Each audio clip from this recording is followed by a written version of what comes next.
ಒಂದು ಸ್ವಲ್ಪ ನೀರ್ ಹಾಕಿದ್ರೆ ಸಾಕು. ಈ ತರ ನೀರ್ ಹಾಕಿದ್ರೆ ಆನ್ ಆಗುತ್ತೆ, ಮತ್ತೆ ನೀರ್ ತೆಗೆದ್ರೆ ಆಟೋಮೆಟಿಕ್ ಅದೇ ಆಫ್ ಆಗುತ್ತೆ. ಸರ್ ನಮಸ್ತೆ, ನಾವು ದಾವಣಗೆರೆಯಿಂದ ಬಂದಿರೋದು, ಪ್ರತಿ ವರ್ಷನೂ ಮಾಡ್ತಾ ಇದೀವಿ. ಇದರಲ್ಲಿ ನೋಡಿ ನಿಮಗೆ ಒಂದು ದೀಪ ಕಾಣಿಸ್ತಾ ಇದೆಯಲ್ಲ, ಇದು ಎಣ್ಣೆ ಬೇಡ, ಚಾರ್ಜಿಂಗ್ ಇಲ್ಲ, ಏನಿಲ್ಲ, ಡೈರೆಕ್ಟ್ ಒಂದು ಸ್ವಲ್ಪ ನೀರ್ ಹಾಕಿದ್ರೆ ಸಾಕು. ಈ ತರ ನೀರ್ ಹಾಕಿದ್ರೆ ಆನ್ ಆಗುತ್ತೆ, ಮತ್ತೆ ನೀರ್ ತೆಗೆದ್ರೆ ಆಟೋಮೆಟಿಕ್ ಅದೇ ಆಫ್ ಆಗುತ್ತೆ.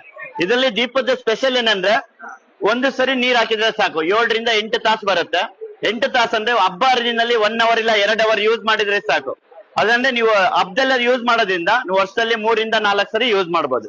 ಅದ್ರ ಆಫರ್ ಇರುತ್ತೆ ಸರ್. ನೀವು ಹೊರಗಡೆ ಎಲ್ಲೇ ತಗೊಂಡ್ರು 200 ರಿಂದ 300 ರೂಪಾಯಿ ಮೇಲೆ ಇದೆ ಬಾಕ್ಸ್. ಇಲ್ಲಿ ನಾವು ಆಫರ್ ಕೊಡ್ತಿರೋದು, ಇದು ಆನ್ಲೈನ್ ಅಲ್ಲಿ ತಗೊಂಡು 1 ಪೀಸಿಗೆ 50 ರೂಪಾಯಿ ಇದೆ. ಇಲ್ಲಿ ನಾವು ಕೊಡ್ತಿರೋದು 200 ರೂಪಾಯಿಗೆ 10 ದೀಪ ಕೊಡ್ತೇವೆ. ಹಾ ಸರ್, 20 ರೂಪಾಯಿಗೆ 1 ದೀಪ ಸರ್. ನೀರ್ ಹಾಕಿದ್ರೆ ಸಾಕು, ಜಸ್ಟ್ ಬೇರೆ ಏನೂ ಇಲ್ಲ. ಹಾ ಸರ್, 7 ರಿಂದ 8 ತಾಸು ಬರುತ್ತೆ. ಹಾ ಸರ್, ರಿಪ್ಲೇಸ್ ಮಾಡ್ಬೋದು ಸರ್, ಆರಾಮ್ಸೆ ಈಸಿ ಇರುತ್ತೆ. ಇದರಲ್ಲಿ ಯಾವ್ದು